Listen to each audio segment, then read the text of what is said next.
Mom abandoned me at 7, and now her husband wants my inheritance. Hey everyone, I'm Mike. Before I jump in, do me a solid and hit that like button. Trust me, this story's a ride, and you don't want to miss any of it. So let's roll back the clock to when I was about 6. Back then, life felt pretty chill. I lived in this big house with my mom. My dad had passed away when I was just a baby, so it was just the two of us. He left me a fat inheritance, but being 6, I didn't really get what that meant. I just knew my mom always seemed to have money, and we lived comfortably. Anyway, one day, out of nowhere, my mom sits me down. Mike, honey, I have to go on a business trip. It's really important, okay? You're gonna stay with Uncle Rick for a while. Now at that age, I wasn't thinking too deep into it. Uncle Rick was the fun uncle, the one who let me watch movies I probably shouldn't have been watching and bought me candy whenever my mom said no. So, in my head, I was like, sweet, this is gonna be awesome. She hugged me goodbye, and I remember thinking it'd just be for a few days, maybe a week. I waved her off, smiling, not realizing that'd be the last time I'd see her for a long time. Uncle Rick picked me up, and the first few days were great. We ate pizza, stayed up late watching movies. He even let me play his old video games. It was like this mini vacation, and I didn't have a care in the world. But then, things started to change. Days turned into weeks. I'd ask Uncle Rick when my mom was coming back, and he'd just brush it off. Soon, kiddo, soon. He'd say it with this kind of tired look in his eyes, like he wasn't so sure himself. Weeks turned into months, and that's when I really started to feel it. I'd see other kids at school getting picked up by their parents, and I'd be waiting for Uncle Rick, wondering why it wasn't my mom. I remember one time I asked him again, "When's Mom coming back?" And that's when he snapped. It was the first time I ever saw him mad. "Your mom's not coming back, kid," he said, all gruff. "She left you with me, so stop asking." I didn't understand what he meant at the time, but it hurt. Like, I felt this tight knot in my stomach. Why would my mom leave me? What did I do wrong? Living with Uncle Rick went from fun to a nightmare. He started getting annoyed with me over everything. If I left my toys out, he'd yell. If I asked him for help with my homework, he'd sigh like I was the biggest inconvenience ever. He'd say stuff like, "I didn't sign up to babysit some kid, and your mom just dumped you on me." I started to hide out in my room more. I didn't want to make him mad, so I just stayed out of his way. My room became my safe space. I had this small radio I'd listen to, and I'd just draw pictures for hours. It was the only thing that distracted me from everything else going on. Sometimes, I'd try to pretend my mom was just late, that any day now, she'd walk through the door and say, "Surprise, I'm back." But as weeks turned into months, that hope started to fade. There was this one night that really sticks out. I had this stuffed bear my mom gave me, one of those old, worn-out ones with a missing eye. I hugged it close, crying quietly, hoping Uncle Rick wouldn't hear me. I didn't want him to call me a crybaby or tell me to toughen up. But in that moment, I felt so alone. It was like everything I thought I knew about my life just crumbled. It's weird to think a 6-year-old could feel that way, but I did. Things just kept getting worse from there. Uncle Rick's attitude went from annoyed to straight up mean. He'd make comments about how I was eating too much or how I was costing him money. I was just a kid, so I didn't really understand how money worked, but I got the message. I was a burden. I started eating less, even when I was hungry, and tried to keep my room as clean as possible just to avoid any more yelling. But no matter what I did, it was never enough. He'd still get mad, slam doors, and sometimes just leave for hours. I'd be alone, sitting in that big, quiet house, and I'd wonder where my mom was. Was she thinking about me? Did she miss me at all? I remember one time, I found this old family photo album in one of the closets. There were pictures of me as a baby, pictures of my mom smiling and holding me, and even some of my dad. It made me feel, I don't know, like I was seeing a life I didn't remember. I flipped through it, hoping for some kind of clue, some hint about why she left, but all I saw were smiles and happy moments. It didn't make sense. How could someone just walk away from all that? Eventually, I stopped asking about her. I figured if she really cared, she'd be back by now. But she wasn't. So what was the point in holding on to false hope? I decided I had to take care of myself because no one else would. I buried myself in schoolwork. I figured if I couldn't control what was happening at home, I could at least control my grades. I became the quiet kid at school, head down, just doing my work. Teachers started noticing, saying I was gifted, and that I had a lot of potential.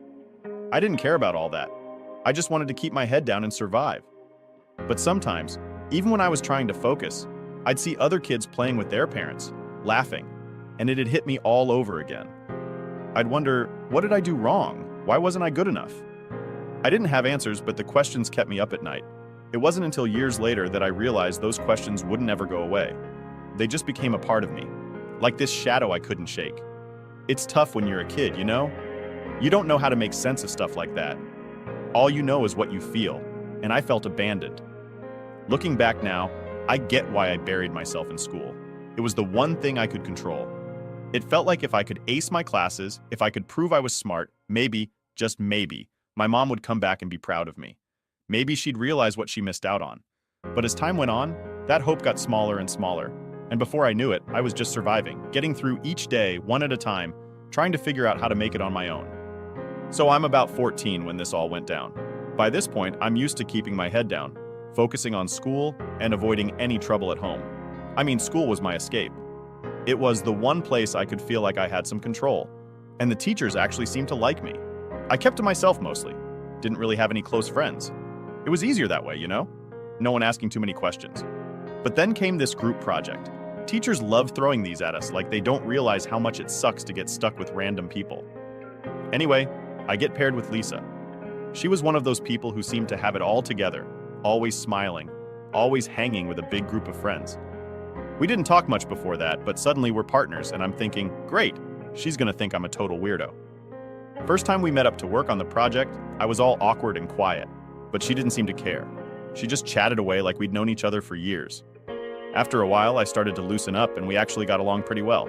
Turns out she was pretty chill and didn't have that stuck-up attitude I expected.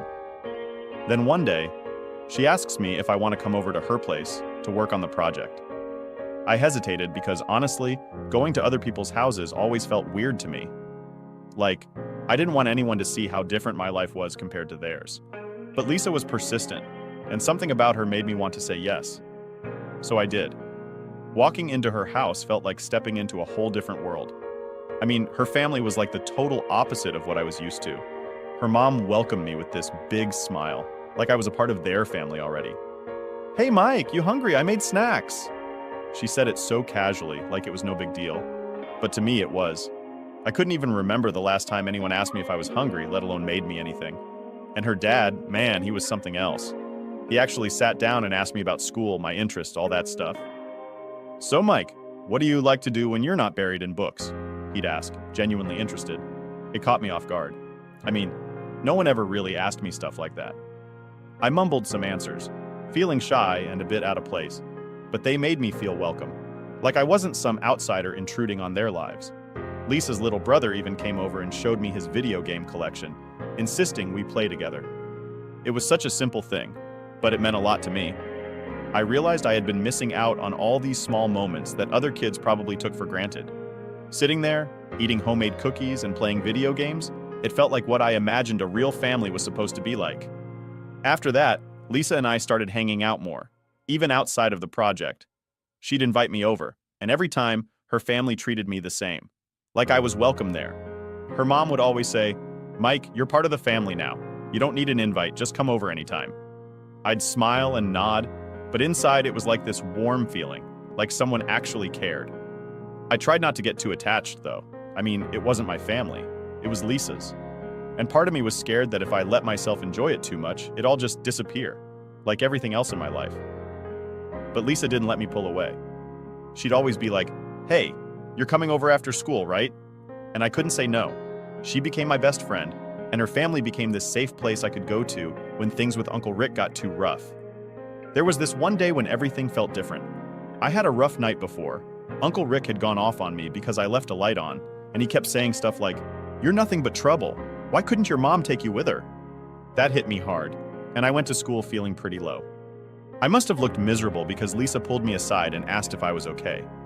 I tried to brush it off, saying I was just tired, but she wasn't buying it.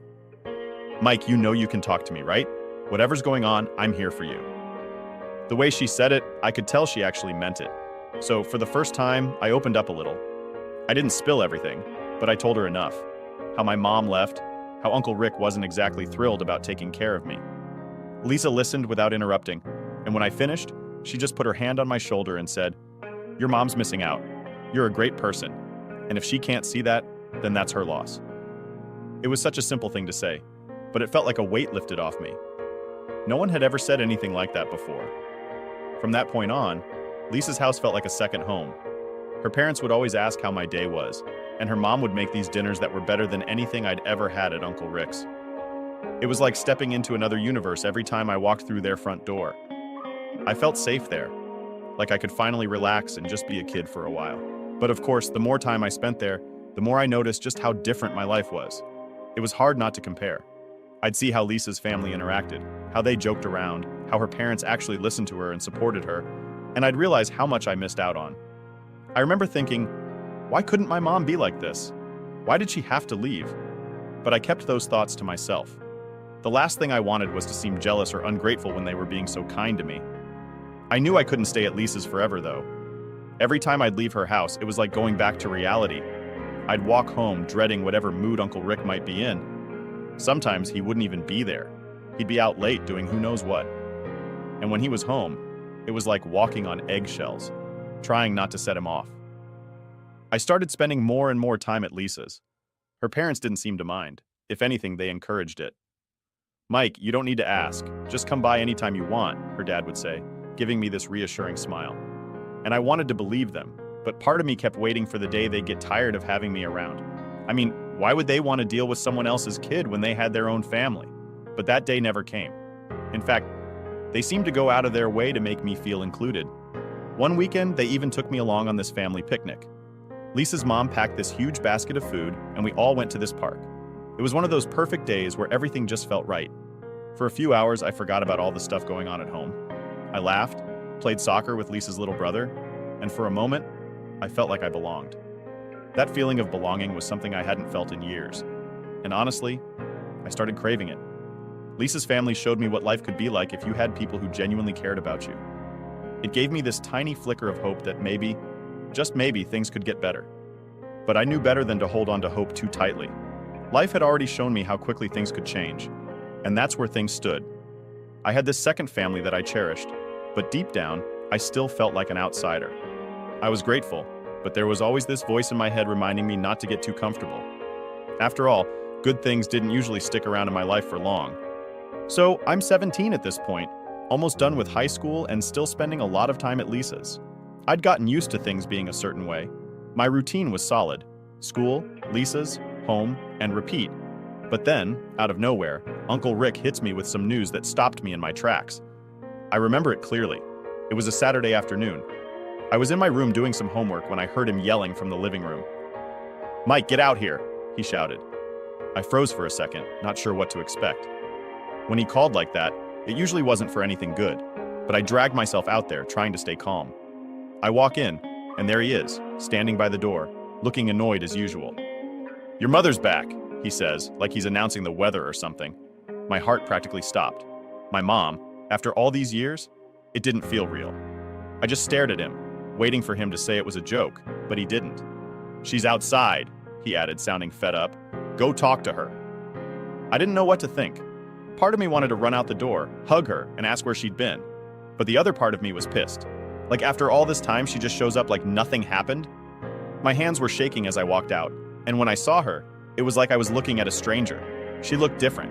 I mean, it had been almost 10 years, so of course she did, but still it was weird seeing her again. She had this guy with her, Jack. He had this big grin plastered on his face like he was trying way too hard. I remember thinking, who the hell is this guy? "Mike, sweetie," my mom said, all teary-eyed, like we were in some kind of reunion movie.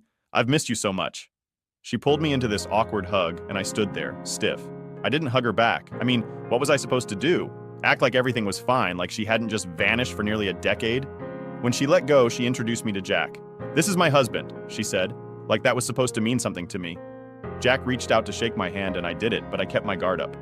He had this smile that was too wide, and I felt this gut feeling that something was off. "Hey there, bud.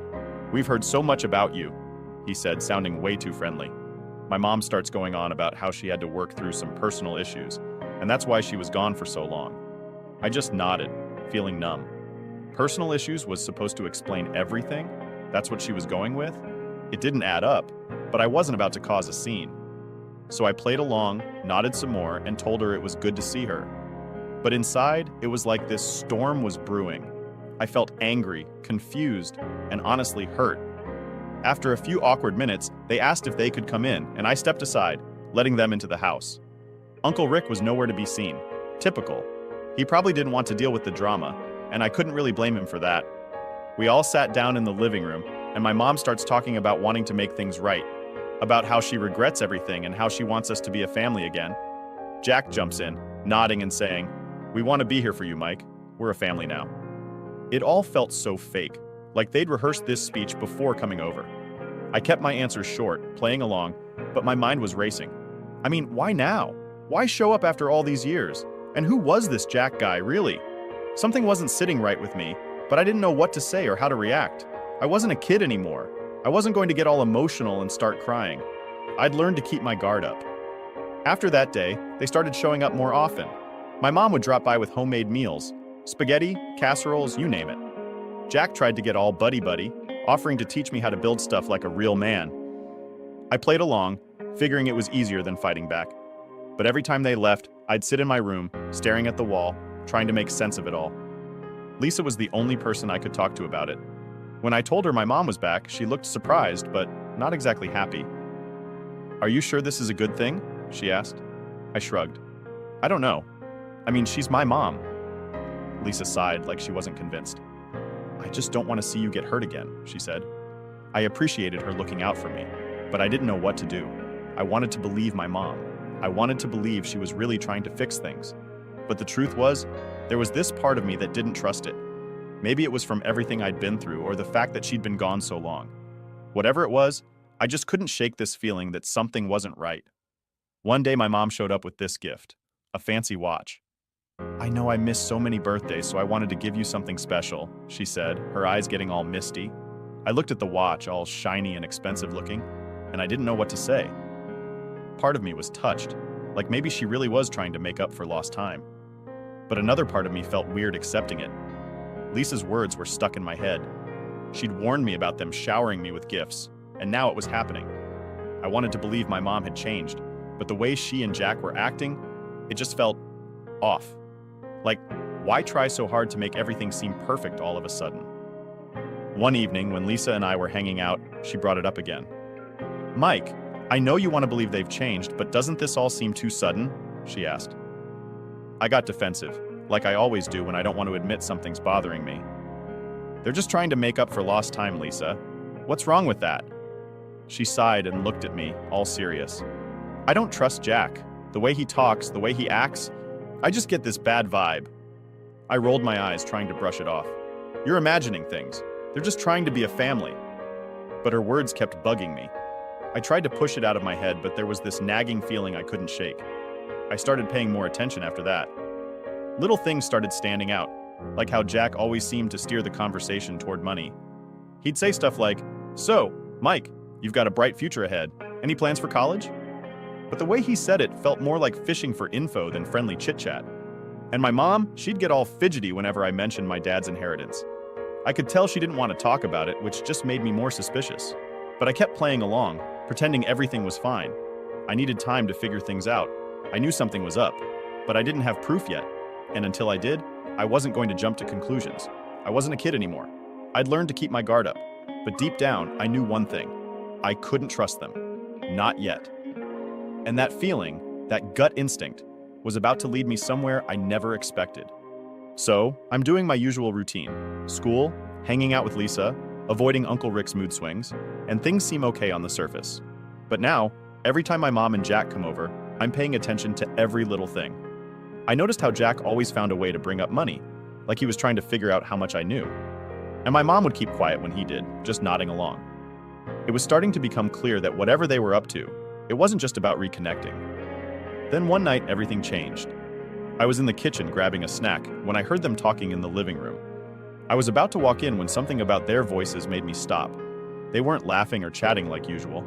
They were whispering. And it didn't sound friendly. I stayed hidden around the corner, listening closely. Jack's voice was low, but he sounded frustrated. "We need to get that money, Claire. You said it'd be easy." My heart started racing. "Money? What money?" my mom responded, sounding stressed. "I'm trying, but Mike's not as clueless as you think. We can't just come out and ask for it." I felt like the floor was disappearing beneath me. So that was it. This whole reunion, all the visits, the gifts, they were trying to get my dad's inheritance. I leaned back against the wall, feeling this mix of anger and hurt. I mean, I kind of suspected it, but hearing them actually talk about it like that, like I was some pawn in their plan, hit me harder than I expected. It was like everything I feared was true. They didn't come back because they cared about me. They came back because they wanted what was mine. I quietly went back to my room, my mind racing. I felt stupid, like I should have seen it coming sooner. Lisa had warned me, and I didn't want to believe her, but she was right all along. I was just too desperate to have a family again that I ignored all the signs. But that night, as I lay there staring at the ceiling, I made up my mind. If they thought I was just some dumb kid who'd hand over my inheritance, they were in for a surprise. The next day at school, I couldn't concentrate on anything. I kept replaying their conversation over and over in my head. I knew I had to do something, but I wasn't sure what. During lunch, I found Lisa and told her everything I overheard. She looked at me, her eyes wide. "Mike, I knew something was up, but that's worse than I thought." She didn't hesitate for a second. "We need to find out more. If they're really after your money, we need proof." I nodded, feeling grateful that she was always by my side. We came up with a plan. Every time I was around my mom and Jack, I'd try to record our conversations. I figured if I could catch them saying something on tape, I'd have something to use against them if they tried to pull anything. That weekend, my mom and Jack invited me out for lunch, saying they wanted to spend some quality time together. Normally, I would have said no, but this time I saw it as an opportunity. I hid my phone in my pocket with the recorder on, making sure it was angled just right so it could pick up everything they said. We were sitting at the restaurant, and they were putting on their usual show, smiling, asking about school, pretending like they cared about my life. But then, Jack started steering the conversation toward college. "So, Mike, have you thought about what you'll do after high school? College is expensive, you know, but I bet you're all set with your dad's inheritance, right?" I tried to act casual, shrugging like I didn't really know. "I haven't thought much about it," I lied. Jack leaned in a bit, lowering his voice like he was sharing some big secret. "Well, your mom and I have been thinking. We know it's a lot to handle on your own, and we just want to make sure you're making the right decisions." I stayed quiet, letting him talk. He was doing that thing where he pretended to be concerned, but I knew better now. "We could help you manage it, you know, just temporarily. Make sure it's invested properly. You wouldn't have to worry about a thing." I almost laughed at how obvious he was being, but I kept a straight face. "I'll think about it," I said, playing dumb. Inside, I was fuming. It was so clear now. Everything they were doing was just to get to my money. Later, I showed the recording to Lisa. "See? They're trying to get their hands on it," I said, my voice shaking with anger. She nodded, her face serious. "We need more. One recording might not be enough if they deny it. You need to get them talking again. And this time, make sure they admit what they're really planning." I started watching their every move. The next time they came over, I acted like I was finally warming up to them. I let them talk about family, how they wanted to make things right. It was hard to fake it, especially when all I felt was anger, but I knew I had to play the long game. Jack seemed to fall for it. He got more comfortable, talking about their struggles and how they'd been through some tough times. He mentioned bad investments, money troubles, and how they needed help. I pretended to feel sorry for them, nodding along like I was considering helping out. Finally, Jack went for it. "You know, Mike, we've done everything we can, but we're still in a bind. If you could sign over a small part of the inheritance just to get us back on our feet, we'd pay you back as soon as we can." That was the moment I'd been waiting for.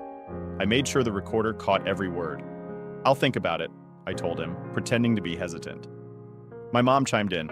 "Mike, we just want what's best for you. We're a family. Families help each other." Hearing her say that almost made me snap, but I held it in. If anything, it made me more determined to get the truth out there. After they left, I listened to the recording with Lisa. She nodded, satisfied. "We've got enough. They're trying to manipulate you into giving up your money." We spent hours going through everything I had recorded, making sure we had a solid case. It was hard to accept that my own mom, the person who was supposed to care about me, was just using me, but I knew I couldn't let them win. I had worked too hard to get to where I was, and I wasn't about to let anyone take that away. That night, I felt a weird sense of relief. It was like I finally had some control over the situation. I knew what I had to do, and this time I was going to make sure they didn't get away with it. No more playing along. I was going to fight back. So, here we are. After all the sneaking around and recording, I finally had the evidence I needed. My mom and Jack had been trying to scam me out of my inheritance, and now it was time to confront them. But I knew I couldn't just run up to them, yelling about what I knew. I needed to be smart about it, make sure they couldn't worm their way out. First thing I did was talk to Lisa. She'd been my rock through all of this, and I trusted her more than anyone. We sat down and went through everything I had. Recordings, notes, everything. "We need a plan," she said, her eyes serious. "You can't just show them what you've got. They might try to twist things or worse, destroy evidence." She was right. If they caught wind of what I was doing too early, they could ruin everything. So we came up with a plan to catch them red-handed. I had to make them think I was ready to hand over the money. I know, it sounds risky, but it was the only way to get them to admit everything directly. We needed something they couldn't deny later on. I called my mom that evening. "Hey, I've been thinking about what you and Jack said," I told her, trying to sound unsure. "Maybe we could meet and talk more about it?" I could practically hear her relief over the phone. "Oh, Mike, that's great. Let's meet tomorrow for dinner, okay? We can talk through everything." Perfect. That's exactly what I wanted, an opportunity to get them both in one place. I made sure everything was set up, and I even asked Lisa to hang back at the restaurant as backup, just in case things went south. She agreed, saying, "We've got this, Mike. Don't worry." The next evening, I showed up to the restaurant with my phone ready, the recorder tucked in my pocket like before. I found my mom and Jack sitting at a table, all smiles like they hadn't just spent the past few months trying to scam me. "Hey, bud," Jack said, giving me that fake friendly grin of his. I forced a smile back and sat down, trying to look as relaxed as possible.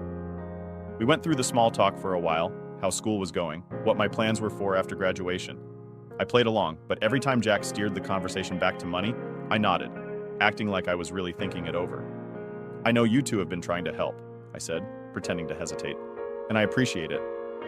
Maybe you're right. I could use some guidance." Jack's eyes lit up like he'd just won the lottery. "Well, we're just here for you, Mike. We want to make sure you're taken care of." My mom was nodding like her life depended on it. "We're a family, and families support each other," she added, trying to sound genuine. I let them keep talking, and soon enough, Jack started going on about how I should transfer part of the inheritance into an account he'd set up for my benefit. My heart was pounding, but I kept my face neutral. "Okay, I'm open to that," I said, "but I want to make sure everything's done legally." I was thinking we could meet with a lawyer to make sure it's all above board. Jack's face twitched for just a second, and I knew I'd hit a nerve. He tried to cover it up, smiling again. Of course. We want to make sure you're protected, after all." But my mom looked nervous, like she was scared of what might come next. I pushed a little more. "I actually have a lawyer friend who said they could come by right now. Is that okay?"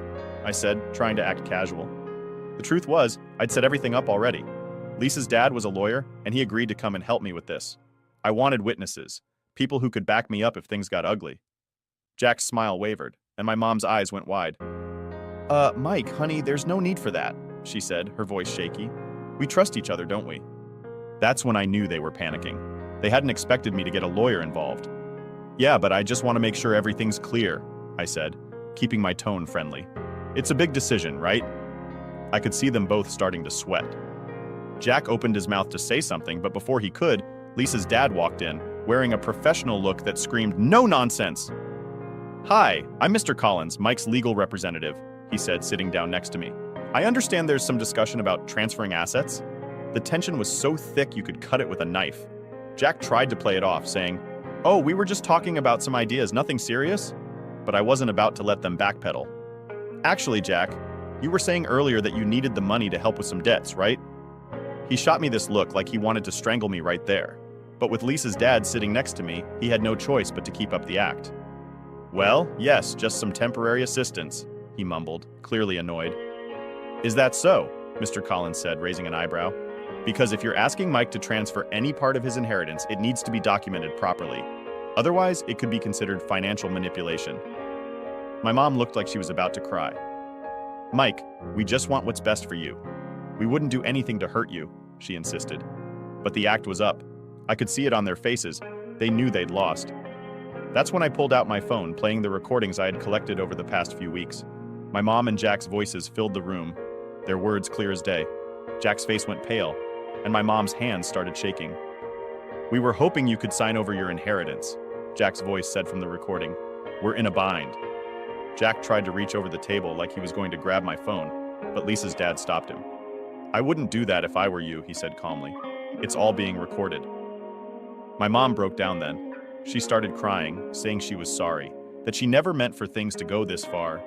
But I just stared at her, feeling empty.